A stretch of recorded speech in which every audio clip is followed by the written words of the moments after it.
আমি আগের দিন কম্বোডিয়ার ফ্লোটিং ভিলেজ দেখিয়েছি। এখান থেকে আমরা চলে যাই কোকোটাইল ফার্মে। এখানে গিয়ে দেখতে পাই কোকোটাইলের স্কিন দিয়ে বিভিন্ন ব্যাগ এবং জুতা বানিয়ে রেখেছে। এক অদ্ভুত ধরনের পাখির দেখা পাই। তারপর চলে যাই ম্যানগ্রোভ ফরেস্টে, যেটা দেখতে আমার কাছে অনেকটা সিলেটের রাতালগুলের মতো লেগেছে। সম্পূর্ণটা ঘুরে দেখে আমার কাছে মনে হয়েছে যে অনেকটা মিল আছে। তো ভিডিওটা শুরু করা যাক।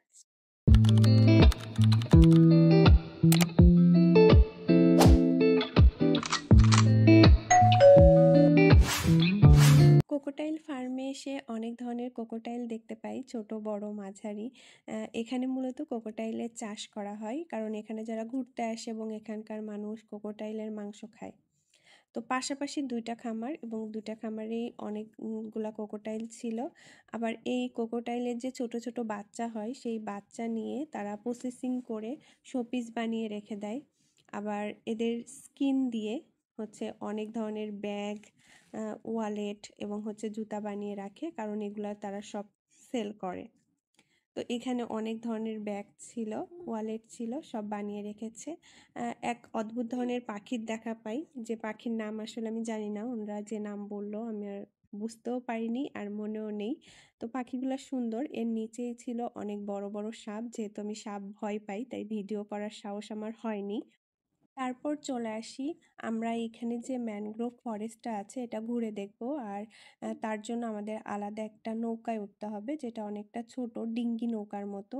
আর এখানকার যারা আছে ম্যানগ্রোভ ফরেস্টটা যারা ঘুরে দেখায় সবাই মহিলা। আমাদের বোট চালকও একজন মহিলা ছিল, উনি আমাদের নিয়ে যাবে এবং সম্পূর্ণ ফরেস্টটা ঘুরে দেখাবে।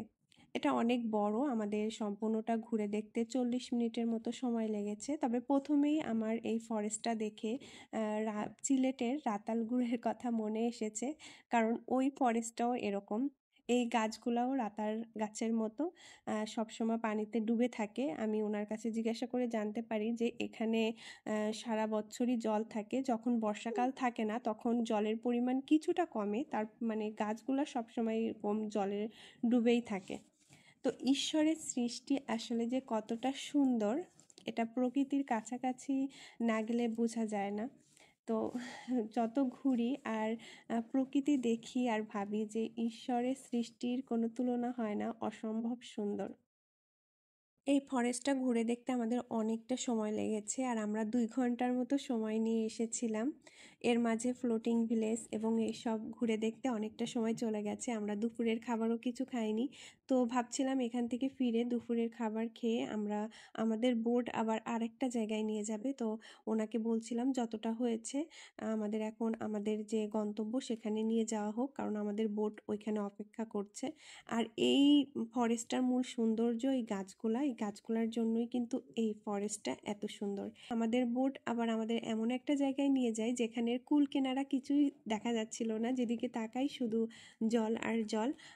মনে হয় এটা একটা নদী বা একটা খাল হবে, কিছুই জানি না, উনি আমাদের বলতে পারেনি। তো আমার আজকের ভিডিওটি এই পর্যন্তই। নেক্সটে আমি আরেকটি জায়গার ভিডিও নিয়ে আসবো।